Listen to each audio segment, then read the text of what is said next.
목소리로 우리가 다 같이 보십시다. 제가 이 말씀을 이제 예수님의 유언이라 이렇게 이제 저 나름대로 이제 적어서 여러분들에게 많이 말씀을 드렸죠. 요한복음 이제 13장 31절에서 저기 이제 마지막 예수님의 설교가 계속 이어지는데 이 부분이 예수님의 마지막 가르침 십자가를 지시기 전날 밤에 하셨던 그 말씀입니다. 우리가 다 같이 31절에서 35절 같이 읽겠습니다. 그가 나간 후에 예수께서 이르시되 지금 인자가 영광을 받았고 하나님도 인자로 말미암아 영광을 받으셨도다. 만일 하나님이 그로 말미암아 영광을 받으셨으면 하나님도 자기로 말미암아 그에게 영광을 주시리니 곧 주시리라. 작은 자들아 내가 아직 잠시 너희와 함께 있겠노라. 너희가 나를 찾을 것이나 일찍이 내가 유대인들에게 너희는 내가 가는 곳에 올 수 없다고 말한 것과 같이 지금 너희에게도 이르노라. 새 계명을 너희에게 주노니 서로 사랑하라. 내가 너희를 사랑하는 것 같이 너희도 서로 사랑하라. 너희가 서로 사랑하면 이로써 모든 사람이 너희가 내 제자인 줄 알리라. 아멘. 1917년 10월 31일 이 마르틴 루터가 가톨릭 사제였습니다. 가톨릭 사제가 비텐베르그 성당에 우리 교회가 이러면 안 된다 하면서 95개 조항을 이제 성문 앞에 이제 걸면서 바꿔야 되겠습니다라고 이제 시작하면서 종교개혁이 시작이 되었습니다. 그날을 우리가 이제 종교개혁 기념일로 이렇게 뭐 이제 우리 개신교 이제 리폼드 처치에서 그것을 지키고 있습니다. 벌써 이제 세월이 굉장히 많이 지났죠. 500년도 더 지났지 않습니까? 그래서 지금 다시 우리 개신교를 향해서 많은 사람들이 또다시 리폼할 때가 되지 않았느냐, 이미 지나지 않았느냐, 뭐 이런 이야기들을 많이 하고 있습니다. 종교개혁을 하게 된 가장 큰 원인은 뭐냐 하면 교회가 너무 비대해졌습니다. 너무 비대해지고 또 교회의 권력이 당시 이제 교황이 일반 황제보다 더 높은 지위를 가지고 있었습니다. 교황이 황제를 세우고 교황이 세례를 주지 않으면 또 이제 성만찬을 행하지 않으면 그 황제는 백성들에게서 이제 배척받는 그런 시절이었습니다. 그래서 뭐 주교라든지 뭐 이런 이 가톨릭의 이 사제들이 너무 권한이 대단해서 하나님의 말씀을 자기대로 해석을 하기도 하고 또 하나님의 뜻을 거스르면서 여러분들이 요즘 이제 유럽 여행을 이제 혹시 가다 보면 가장 멋있게 잘 지은 건물들이 그 중세 시대 때 지은 교회들입니다. 어마무시하게 지어놨죠. 그래서 그 교회들을 짓기 위해서 얼마나 많은 이 착취가 있었는지는 여러분들이 아마 역사적으로 다 알고 계십니다. 그리고 이 종교개혁의 가장 큰 도화선이 된 것은 로마에 있는 성 베드로 성당을 짓느라고 모금을 하면서 이것은 잘못된 것 아니냐라고 이제 이야기를 한 거죠. 즉 이 건축 헌금을 낼 때 건축 헌금을 내는 그 헌금함에 이 동전 소리가 땡그랑 남과 동시에 너의 영혼은 어디로 간다고요? 하나님 나라에 간다. 이렇게까지 이제 설교를 하면서 모금을 하기 시작을 했습니다. 지금도 이제 가장 화려하고 가장 웅장한 교회의 뭐 가톨릭도 교회라고 치고 교회 건물이 이 성베드로 성당입니다. 혹시 가 보셨는지 모르겠지만 가면 야 이게 사람이 지었을까? 지금의 과학 기술로도 도저히 이 정도 짓기는 어렵지 않느냐. 아주 뭐 대단한 그런 건축물입니다. 지금 뭐 로마 교황청이 있는 그곳이죠. 그래서 이걸 이제 워낙 크게 시작을 했기 때문에 이 돈이 이제 없으니까 이것을 이제 모금을 하는데 이 말이 모금이지 거의 강제 징수나 다름이 없지 않습니까? 그래서 이게 아니다라고 하는 이제 소위 말하면 이제 신학자들이 이제 많이 생겼습니다. 그 중에 이제 마르틴 루터가 이런 여러 가지 것들을 하면서 우리 교회가 바꿔야 될 것들 하면서 건의문을 낸 겁니다. 95개 조항을 달면서 건의문 이렇게 했으면 좋겠습니다 했는데 그것이 이제 로마 이 교황청에는 아주 반역자로 이제 찍힌 거죠. 그래서 마틴 루터를 체포하기 위해서 체포 조각하고 마틴 루터를 이제 그 당시는 뭐 이단 뭐 이렇게 하면 이제 바로 화형시키는 그런 때였으니까요.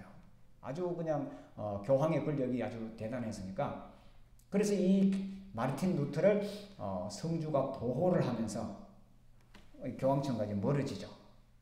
그래 정치적으로 멀어지면서 그때부터 이제 그 유럽은 독립을 하기 시작합니다. 그러니까 민족주의와 또 르네상스와 이런 모든 걸 합쳐서 종교 개혁이 이제 일어나서 오늘날까지 오게 되었습니다. 어떻게 보면 이 종교 개혁이라는 것은 지금 우리가 생각하고 있는 이런 이제 제도를 바꾸고 뭐 이런 개혁이 아니었어요. 처음에 이것이 시작된 것이 정치적인 개혁이었습니다. 로마 교황청의 그 입김으로부터 자유롭기 위해서 로마 교황청을 탈퇴를 하는 거죠. 그래서 이제 우리 장로교를 중심으로 이제 스위스나 이쪽으로 장로교가 이렇게 이제 퍼졌고요. 또 루터교가 또 이렇게 있고 또 침례교가 또 생겨나고 이 제세례파가 생겨나고 여러 가지 생겨나면서 어찌했든 간에 로마 교황청의 그것으로부터 자꾸 이제 벗어나면서 우리가 그러면 어떤 교리를 새로 만들 거냐면 만든 교리들마다 교단들이 이렇게 지금 이렇게 생겨납니다. 우리가 잘 아는 영국은 이제 성공회로 이렇게 이름을 붙여놓죠. 영국 국교는 성공회입니다. 성공회는 가톨릭의 모든 제도는 다 따르되 안 따르는 게 하나 있습니다.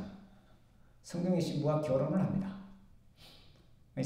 영국이 이제 로마 교황청과 멀어지는 이유는 우리가 역사적으로 뭐 더 깊이 이야기 안 해도 그 교황 그 황제의 결혼 문제 때문에 이 로마가 반대하니까 그럼 너네들하고 관해하고 이제 따로 이제 만든 그런 역사적으로 이제 그런 것들 여러분들 찾아보시기를 바라고요.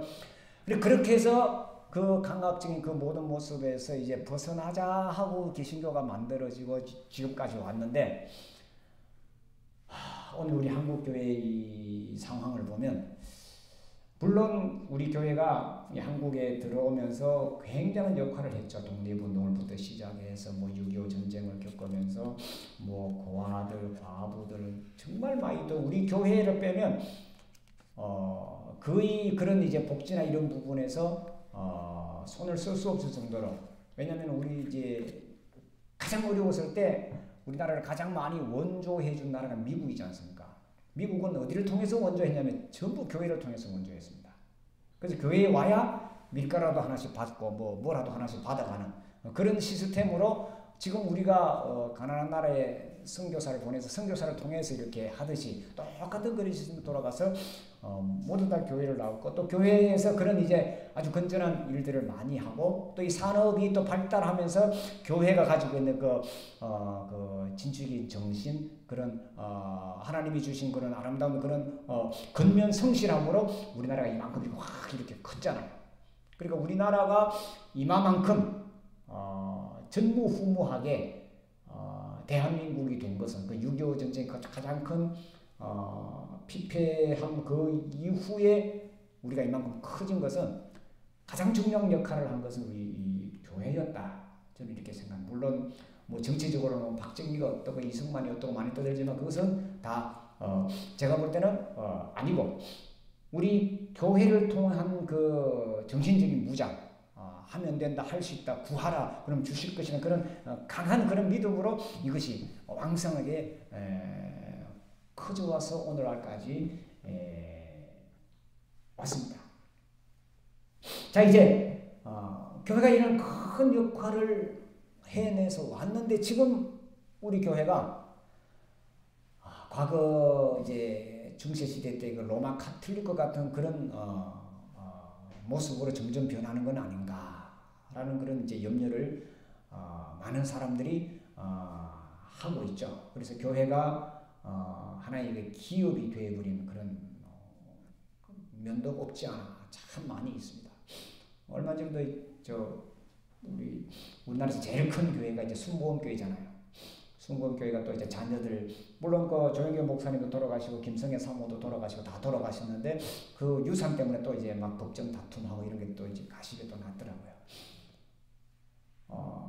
그런 이제 웃지 못할 그런 일들, 뭐 잘 알잖아요. 우리 바로 옆에 성락교회도 이제 그 문제 때문에 한참 떠들다가 또 그러니까 그런 부분들이 우리한테 이렇게 섞여 있으니까 사람들이 이제 교회를 점점 이제 멀리하기도 하고 또 우리가 교회에서 가르치는 그 교리나 가르치는 그것들이 현 세대와 굉장히 많은 이제 이 괴리가 있게 됩니다.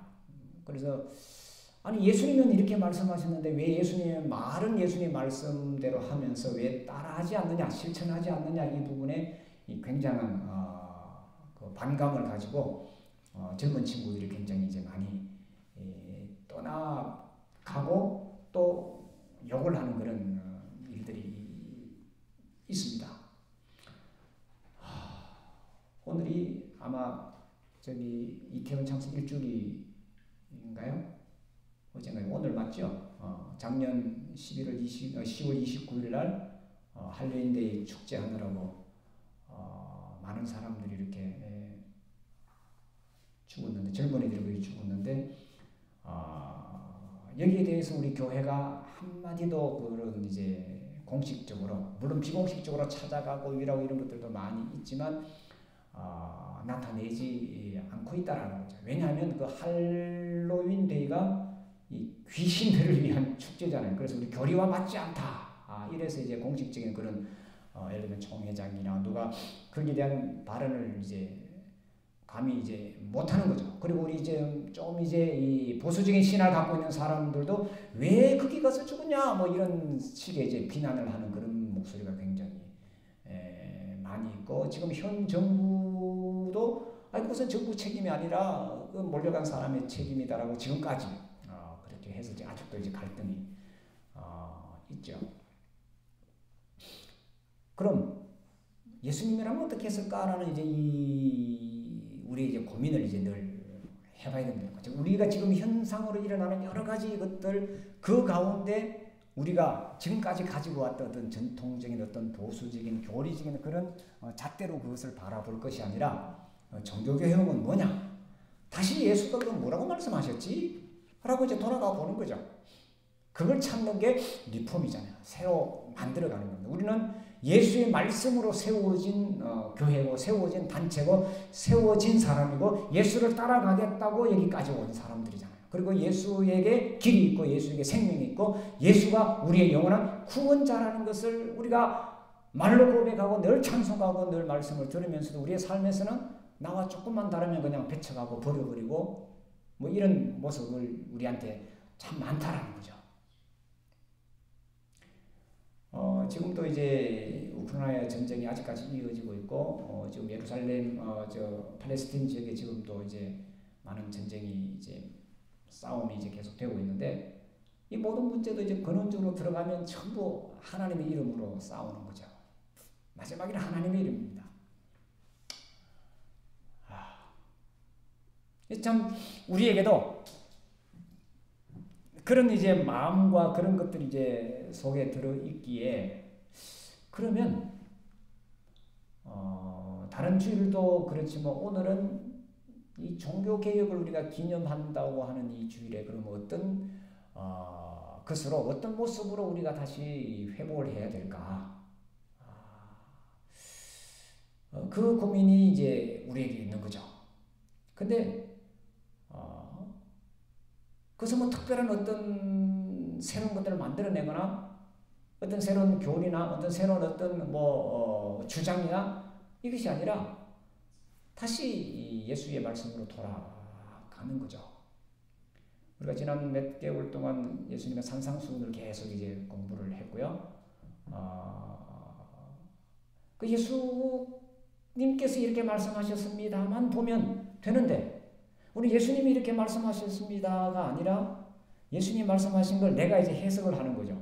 그런 내 상황에 맞게 다시 이제 만들어가지고 서로 상대가 안 된다고 싸우기도 하고 멀리하기도 하고 처음 종교개혁이 이제 그런 모습으로 이제 시작이 된 거예요. 그래서 계속 분파가 나눠지잖아요. 아주 부끄러운 이야기입니다만 제가 장로교회 목사면서도 우리나라의 장로교회 교단이 몇 개인지는 모릅니다. 여러분들이 아는 것만 해도 이제 이렇게 손을 꼽죠. 문공부에 공식적으로 여러분들이 한번 인터넷 들어가면 이제 저는 별로 관심이 없어 안 들어가면 아마 나올지도 모르겠습니다. 100개가 넘을 겁니다. 거기다가 하나님의 이름으로 그 예수님의 이름으로 또 이제 교단을 만들고 한 것까지 치면 얼마나 이제 이 중구난방으로 많아졌는지 우리가 쉽게 알 수 있습니다. 자, 그 모든 것 다 두고 우리가 그럼 어디로 우리가 이게 하나가 되고 화합을 할 수 있는가? 그것은 바로 예수님의 마지막 말씀이죠. 이 요한복음은 아주 독특한 복음입니다. 마태마가 누가복음은 예수님이 활동하시는 것을 따라서 아주 조금 날 것으로 이렇게 거의 기록이 되어 있습니다. 자기들의 생각을 거의 집어넣지 않고 그대로 했는데 요한복음은 보면 이 요한이라는 즉 요한의 이 사도 요한의 개인적인 그런 것도 있지만 사도 요한이 섬겼던 그 교회의 그 그룹의 독특한 그 신앙관이 아주 깊이 배어 있습니다.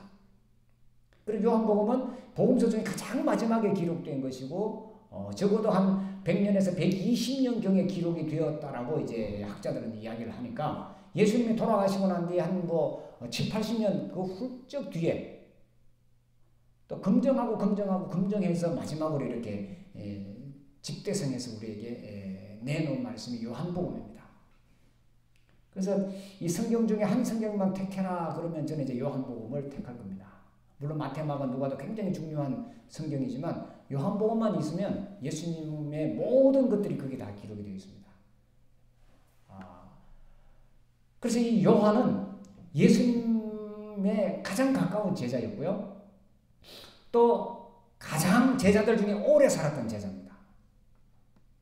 그래서 이제 유배 생활도 하고 하면서 이제 우리가 아는 대로 요한이 기록했다고 하는 성경책이 이제 요한복음과 요한 1, 2, 3서와 그리고 우리가 잘 아는 요한 계시록까지 요한의 것이다. 이렇게 이제 학자들은 이제 보고 있습니다만 물론 의견이 있는 사람들도 많이 있습니다.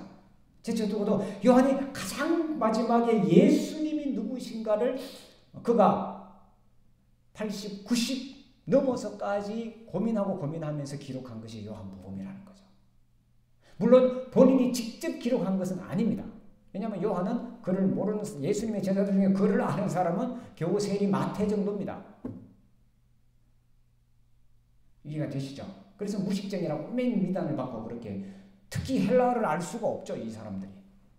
지금 이제 복음서는 전부 다 헬라어로 기록이 되어 있는데 그러니까 이건 한참 후에 우리가 이제 검증 후에 이제 나온 건데 물론 자 그건 다시 덮어두고 요한이 최후의 마지막까지 하나님의 나라에 가까운 그런 노년의 삶에서 아마도 80이 넘고 90이 넘은 그런 상황 속에서 예수님을 다시 회상하면서 가르치고 보여주신 것이 요한복음이다라는 거죠. 아마도 우리 허진영 집사님 정도 연세가 되셔서 내가 세상을 살아보니 내가 예수님을 만나보니 하면서 쭉 이제 이야기한 그 이야기라는 거죠. 그러니까 모든 걸 다 겪고 모든 것을 다 해보고 난 이후에 요한의 별명이 뭔지 알죠? 처음에는 우레의 아들이었습니다. 성격이 얼마나 급한지 이런 사람이 점점 예수의 말씀으로 녹아서 맨 마지막에는 우리들에게 이 말씀을 전해줬다라는 거죠. 그리고 오늘 제가 서두에도 말씀드렸습니다만 요한복음 오늘 우리가 읽은 여기서부터 마지막 17장까지는 예수님 마지막 날에 이 요한이 초점을 맞춰서 설명을 하고 있습니다. 기록을 하고 있습니다. 그러면서 예수의 마지막 가르침 혹은 예수의 유언 이렇게 제가 이제 이름을 붙여서 여러분들에게 자꾸 설명을 해드리는데 마태복음에 나오는 산상수훈과 요한복음에 나오는 이 부분만 들고 있으면 우리가 어떤 것에도 흔들리지 않고 어떤 곳에도 우리의 믿음을 굳건하게 지킬 수가 있습니다. 누가 뭐라 그래도 어떤 신학자가 얘기해도 누가 뭐라 그래도 예수님이 이렇게 말씀하셔서 끝납니다. 우리는 그걸 붙들고 가는 사람이잖아요. 자, 오늘 본문의 배경은 여러분들이 너무 잘 아시죠. 요한복음 13장은 세족식이 있는 그런 세족식이 기록된 성경입니다. 예수님께서 이제 내일 모레 이제 십자가를 지고 돌아가실 때가 된 걸 아시고 제자들과 함께 마지막 만찬을 하잖아요. 마지막 만찬을 하는 자리에서 제자들의 모습이 뭐냐면 서로 싸우는 것이었습니다. 그렇죠? 누가 더 크냐? 이제 예수님께서 예루살렘에 오셨는데 이제 예루살렘에 오시면 많은 사람들이 예수를 향해서 호산나라고 환영하고 이런 것을 보니까 이제 우리가 혁명을 일으키면 우리가 이 나라를 소위 말해서 다스릴 수 있을 것 같다. 이런 꿈에 부풀어 있었습니다. 그러면서 로미도 막 들어오죠. 세베대의 어머니가 찾아와서 예수님께서 높은 자리를 차지할 때 우리 아들 하나는 오른쪽에 하나는 왼쪽에 앉혀주십시오. 뭐 이런 복잡한 그런 이야기가 있을 때 또 다른 제자들이 또 듣고 또 화가 나고 이런 모습. 여러분들이 많이 들어서 그 이해가 되시죠? 그 모든 사건이 지나가 나온 뒤에 목요일 밤에 금요일날 예수님 십자가를 지잖아요. 목요일 밤에 예수님께서 제자들을 불러놓고 마지막 식사를 하면서 그 자리에서 제자들의 발을 씻어주는 겁니다. 원래는 제자들의 스승의 발을 씻어주잖아요. 종이 주인의 발을 씻어주잖아요. 그게 유대의 전통이잖아요. 근데 예수님 그날은 무엇 때문에 그랬는지 모르지만 물론 제자들이 예수님의 발을 씻어줬다는 성경 구절은 한 군데도 없습니다. 그런 기록이 없습니다. 자우지간 스승이 제자의 발을 씻는다는 것은 전무후무한 일이거든요. 근데 예수님은 그것을 말씀으로 보여주시는 거죠. 다 씻어주시면서 하시는 말씀이 내가 너희들에게 한 것처럼 너희들도 했으면 좋겠다. 그 안에는 예수님을 배반하려는 가룟 유다도 있었습니다. 서로 싸우는 그 과정에서 바로 유다는 예수님의 가장 많은 신임을 얻었던 사람 중에 한 사람입니다. 가룟이었습니다. 그러니까 지금 말로 하면 저 지방 사람이었습니다. 그래서 예수님의 특별한 신임을 받고 또 아마 가룟 유다 굉장히 똑똑했던 것 같아요. 그래서 예수님을 통하여 자기도 어떤 어떤 목적을 이루려고 했는데 그것이 이루어지지 않자 예수님을 배신하는 그런 일까지 일어나게 되었습니다. 그 모든 것을 다 아신 예수님께서 하셨던 행동이 제자들의 발을 씻어주신 것이고 제자들의 발을 다 씻어주신 그 후에 하신 말씀이 오늘 말씀입니다. 자, 종교개혁이란 뭔가? 새 계명으로 돌아가는 겁니다. 오직 믿음으로도 중요하고 오직 성경으로도 중요하고 오직 하나님만으로도 중요한 것이고 오직 은혜도 중요하지만 그보다 더 들어가야 됩니다. 핵심으로 들어가야 되는 거죠. 핵심이 뭐예요? 모든 은혜, 믿음, 사랑, 성령 그 모든 것보다 더 가장 핵심은 바울이 뭐라고 그랬습니까? 믿음과 소망, 사랑 영원할 것인데 그 중에 제일은 사랑이다. 바울은 사실은 사랑을 이야기한 사람이 아니었어요. 바울 성경을 읽어보세요. 아주 그냥 전투적입니다. 그런데 맨 마지막 바울도 이제 곧 이제 자기의 마지막이 다 됐다고 생각했을 그때 아마 감옥에서 마지막을 느끼면서 사랑은 하면서 우리들에게 가르쳐 주셨습니다. 바울의 글과 또 요한이 이야기한 그 부분들은 여러분들이 주보에 다 제가 적어놔봤으니까 한번 읽어보시면 좋을 것 같습니다. 새 계명을 너희에게 주노니 너희가 서로 사랑하라. 너희가 서로 사랑하면 이로써 모든 사람들이 너희가 내 제자인 줄 알리라. 이게 예수님의 계명입니다. 그것도 무슨 계명이에요? 새 계명. 요 옆에 여의도 국회에서 법을 만들어내고 늘 바쁘죠. 무슨 법 만드는데 새로운 법이 나오면 법을 새로 만드는 이유가 뭡니까? 과거의 것보다 더 이렇게 자꾸 뜯잖아요. 그 새로운 게 나오면 과거의 것은 다 없어집니다. 예수님 단 한마디만 하셨어요. 그전 것은 다 정리한 거죠. 근데 이게 새로운 계명, 새 계명이라고 말씀하셨는데 새로운 것이 아니라 지금까지 있어왔던 그 모든 것들을 아우르는 말씀이죠. 이게 계명이라는 거예요. 뭘 하라, 뭘 하지 마라. 우리가 대표적으로 나온 게 십계명이고 또 여러 가지 율법의 가르침들이 많이 있지만 예수님께서는 단 한마디만 하시면서 서로 사랑하라는 그것을 뭘로 말씀하시냐면은 제자들의 발을 씻어주는 것으로 보여주셨습니다. 이거다. 그리고 그 다음에는 이제 게셈마네 동산으로 기도하러 가시잖아요. 그 중간에 있는 여러 가지 이제 이야기들은 아마 사도 요한이 예수님의 그 말씀들을 이렇게 정리해서 이렇게 기록을 했었을 거예요. 아마 이 많은 말씀을 하실 그런 시간적인 여유가 없지 않았을까? 다른 복음서에 보면 바로 이제 그렇게 간 걸로 이렇게 기록이 되어 있습니다. 잠시만, 자 이제 말씀을 정리를 해야 되는데요. 예수님은 이 땅에 오신 이유와 목적이 뭐냐면 하나님을 알게 해 주시기 위해서입니다. 하나님을 가르치기 위해서 오셨습니다. 어떤 하나님이요? 그 대표적으로 예수님께서 하나님이 사랑의 하나님이라는 것을 보여주시고 나타내 주신 것이 하나님을 부르는 하나님의 이름이었습니다. 하나님, 예수님이 부르는 하나님의 이름이 뭐예요? 아바입니다. 아바. 아빠라고도 하기도 하는데요. 아빠예요. 하나님이 엘로힘이냐, 하나님이 야훼냐, 하나님이 여호와냐, 아닙니다. 그냥 아버지. 모든 사람의 아버지가 우리가 믿는 하나님이다라는 거죠. 그리고 그 하나님께서 원하시는 것은 서로 사랑하는 것이다.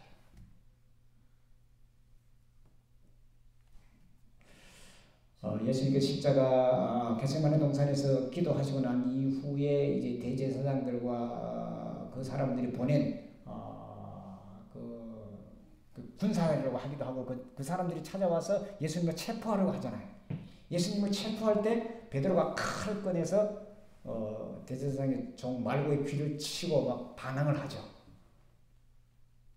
그때 예수님께서 하신 말씀이 뭐예요? 내 칼집을 도로 꽂아 넣어라. 내가 지금이라도 하나님께 부탁해서 12영이 되는 그 군사를 불러올 수가 있다. 그렇지만 내가 이것을 위해서 한다라는 거죠. 자, 나는 무엇을 위해 왔는가? 내가 이 땅에 온 것은 분명한 것은 사랑의 결실로 내가 지금 살아있는 거죠. 그죠? 그것은 내가 원해서 이 땅에 온 것 아닙니다. 부모님의 사랑의 결실로 내가 지금 여기 와 있고 지금까지 살아온 것은 많은 사랑을 받았기 때문에 여기까지 온 거죠. 그래서 우리가 못 느낄 뿐이죠. 그것을 많이 느끼는 사람은 감사가 많은 사람이죠. 자, 예수님이 우리에게 보여주신 게 바로 그거다라는 거죠. 자, 그럼 어떻게 사랑을 해야 될까? 무엇부터 사랑해야 될까라는 거죠.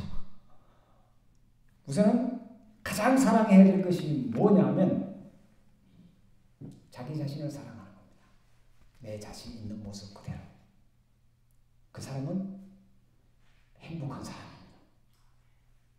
그리고 내 가장 가까이 있는 사람을 사랑하는 거죠. 가장 가까이 있는 사람이 누굽니까? 가족이죠. 그러면 그 사람은 세상에 이제 나가서 세상을 이길 힘을 얻는 사람. 이 세상에 누구든지 내 편 한 사람만 있어도 우리는 세상에 당당히 나갈 수 있는 거죠. 그리고 또 조금 더 넓히면 내 친구를 사랑하는 거죠. 내 동료를 사랑하는 사람은 그 동료와 함께 천하를 얻을 수 있는 힘을 가집니다.